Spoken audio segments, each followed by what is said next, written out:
श्री कपिल भगवान कहते हैं, जो भक्त होते हैं वे तो समस्त भूत प्राणियों के प्रति दया का भाव रखते हैं। अपने समस्त उपलब्धियों को केवल अपने लिए नहीं समझते हैं, अपनों के लिए समझते हैं।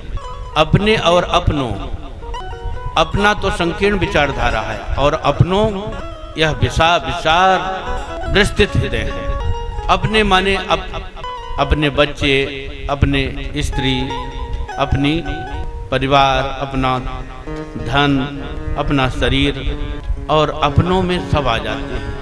भगवान के जितने हैं सब अपने। जो भक्त होते हैं उनको कीट पतंग के दुख से भी वो दुखी हो जाते हैं। एक बार क्या हुआ, श्री एकनाथ जी महाराज गंगोत्री 4 धाम यात्रा में गए। गंगोत्री से जल लिया और वह जल कहाँ चढ़ता है? रामेश्वरम में। तो पैदल यात्रा गए और पैदल आए। 1-2 किलोमीटर बकाया रह गया होगा रामेश्वरम धाम। तो एक गधा पड़ा हुआ था और छटपटा रहा था, चारों पैर पटक रहा था, बहुत बेचैन है। उनको समझ में आ गया कहीं प्यासा तो नहीं है। वो जो जल लिए थे, एक कमंडल जल लिए थे, सारा कमंडल का जल उसके मुख में सीधा मुंह करके सब डाल दिए। घट घट घट घट सब पी गया और पीने के बाद वो खड़ा हो गया, खड़ा होकर के भाग दिया और जो लोग थे कर दिया। क्या अनर्थ हो गया भाई? अनर्थ ये हो गया कि 1200 किलोमीटर की जो है का सफर करके हम पैदल आ रहे हैं। गंगोत्री से जल लेकर के पैदल रामेश्वरम धाम तक जा रहे हैं। रामेश्वर भगवान को जल चढ़ाना था, तुम रामेश्वर भगवान का जल एक गधे को पिला दिए। मैंने तो रामेश्वर भगवान को ही चढ़ाया है। तुम लोगों को यदि विश्वास नहीं है तो जाकर पता लगा लो। एकनाथ जी कहते हैं, मैंने रामेश्वर भगवान को जल चढ़ाया है। यदि विश्वास नहीं है तो जाकर पता लगाओ। और जाकर के वहां पता लगाया पंडा पुजारियों से कि एकनाथ संत जी आए थे, अभी अभी तो जल चढ़ाकर जा रहे हैं, अभी 1 घंटे नहीं हुए, जल चढ़ाकर जा रहे हैं। श्री एकनाथ जी के ऐसे प्रेम को देख करके शंकर भगवान प्रकट हो गए और वहीं शंकर भगवान उनको दर्शन दिए। उनको रामेश्वरम भगवान नहीं जाना पड़ा, वहीं दर्शन दिए।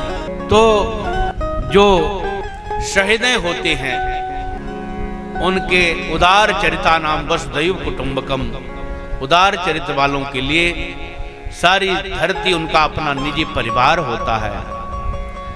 और जो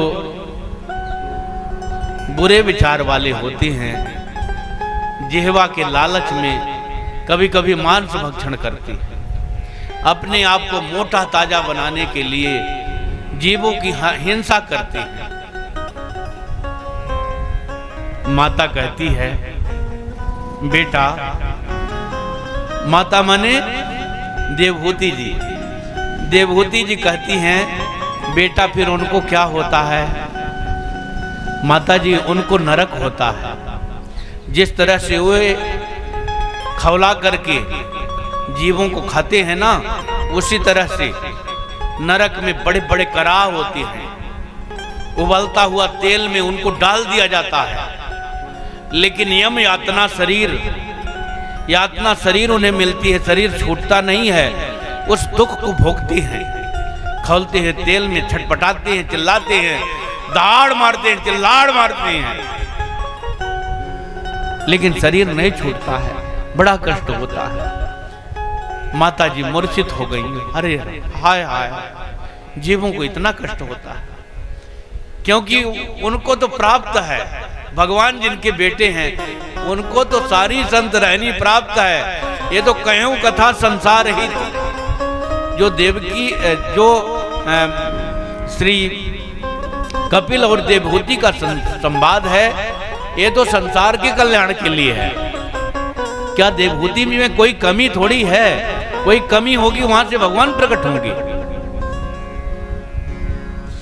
भगवान तो पूर्ण है और पूर्ण से ही प्रकट होते हैं, सदैव पूर्ण ही रहते हैं। पूर्ण भक्त हैं श्री देवहूति जी वो बेचैन हो गई, अरे हमारे जीवों को इतना कष्ट होता है।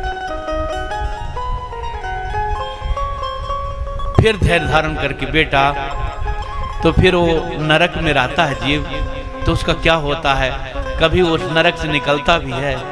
हाँ बेटे, हाँ माता जी, निकलता है।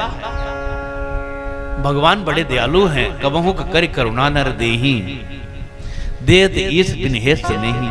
कभी करुणा करके उसे मनुष्य शरीर प्रदान करते हैं। एक मानवी के गर्भ में वो आता है,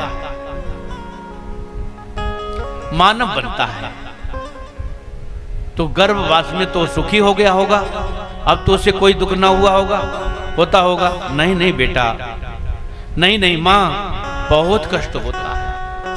गर्भवास समम दुखम न भूतो न भविष्यति।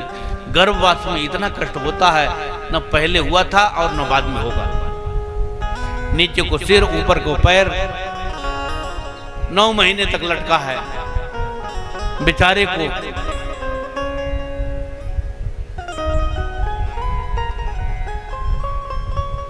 कोई भी आश्रय नहीं, केवल आखिरी सिवाय भगवान की कोई आश्रय नहीं।